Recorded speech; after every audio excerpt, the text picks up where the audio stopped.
Halo semuanya, salam bahagia. Hari ini saya akan menjelaskan tentang topik Merdeka Belajar secara singkat. Oke, untuk yang pertama yaitu mengenali dan memahami diri sebagai pendidik. Mengenali kekuatan dan kemampuan diri sebagai pendidik. Nah, apa sebenarnya tujuan menjadi seorang pendidik? Nah, memahami dan menghayati pribadi sebagai manusia yang merdeka untuk terus belajar, sehingga pendidik menjadi manusia merdeka untuk terus belajar. Meningkatkan kapasitas diri mereka, mengenali diri untuk mengetahui kekuatan dan kelemahan diri sebagai pendidik. Menjadi pendidik bukan karena tidak ada pekerjaan lain yang bisa dilakukan atau menjadi pendidik untuk mendapatkan kesejahteraan. Pendidik sejatinya adalah panggilan jiwa. Panggilan jiwa untuk menuntun siswa menumbuh kembangkan segala potensi yang dimilikinya. Sebagaimana konsep yang disampaikan oleh Ki Hajar Dewantara, pendidik itu menuntun tumbuh atau hidupnya kekuatan kodrat yang ada pada anak-anak agar dapat memperbaiki lakunya dan tumbuhnya kekuatan kodrat anak. Yang berikutnya, mengenali karakteristik dan kebutuhan siswa dalam belajar. Kita harus tahu kebutuhan siswa dalam belajar itu seperti apa, karakteristik siswa belajar seperti apa. Mungkin ada yang suka belajar dengan cara nonton video, mungkin ada yang suka belajar dengan cara presentasi, kerja kelompok, dan lain-lain. Nah, pembelajaran jika dilakukan berpusat pada siswa atau siswa sebagai subjek bukan objek pembelajaran, dengan demikian siswa akan mengerahkan semua potensi untuk belajar secara mandiri di bawah pengawasan pendidik.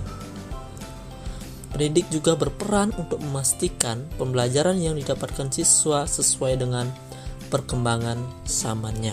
Mampu memberikan pengalaman belajar yang menyenangkan, artinya memberikan wadah atau tempat belajar yang nyaman dan bahagia, menuntun tumbuh dan berkembangnya seluruh minat dan potensi dalam diri siswa melalui pembelajaran yang menyenangkan, sehingga mereka menjadi manusia yang merdeka yang memiliki profil pelajar Pancasila.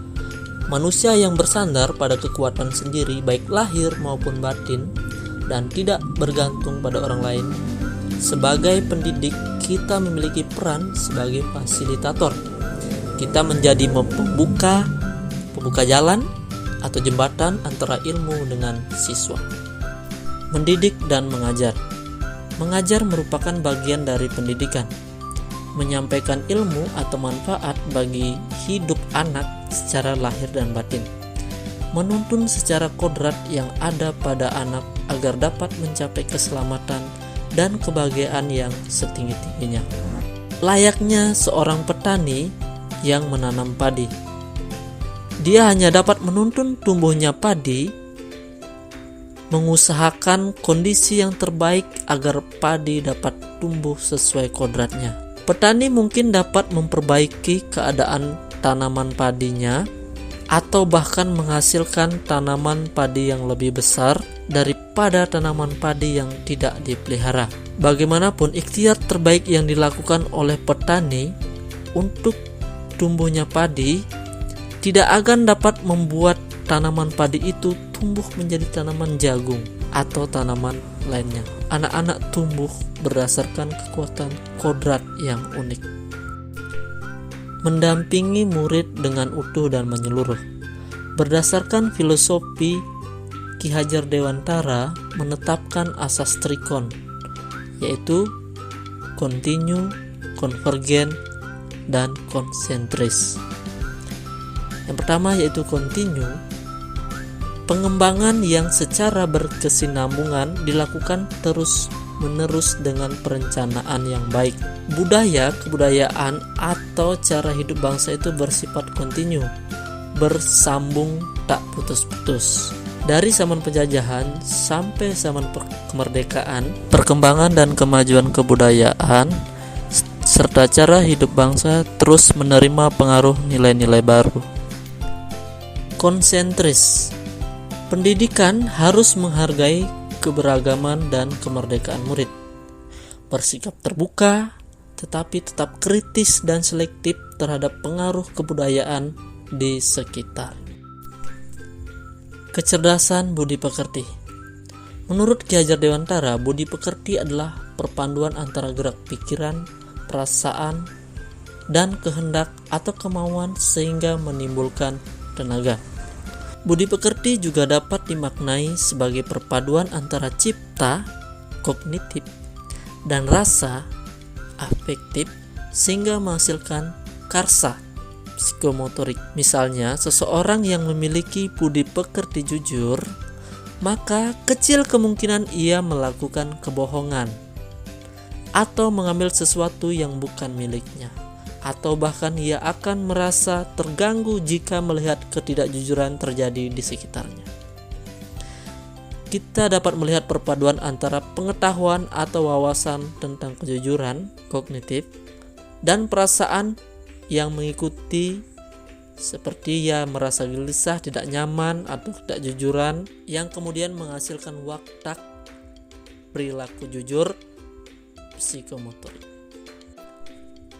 Pendidikan yang mengantarkan keselamatan dan kebahagiaan. Setiap siswa memiliki kodrat, kekuatan, potensi yang berbeda.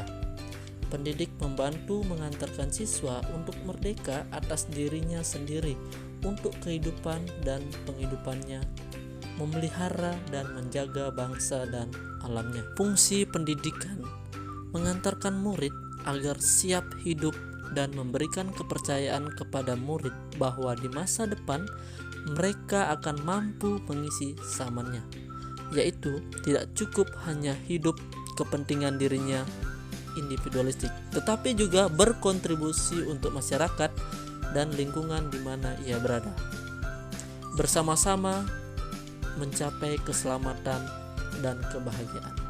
Terima kasih sudah menonton dan mendengarkan penjelasan saya. Salam bahagia.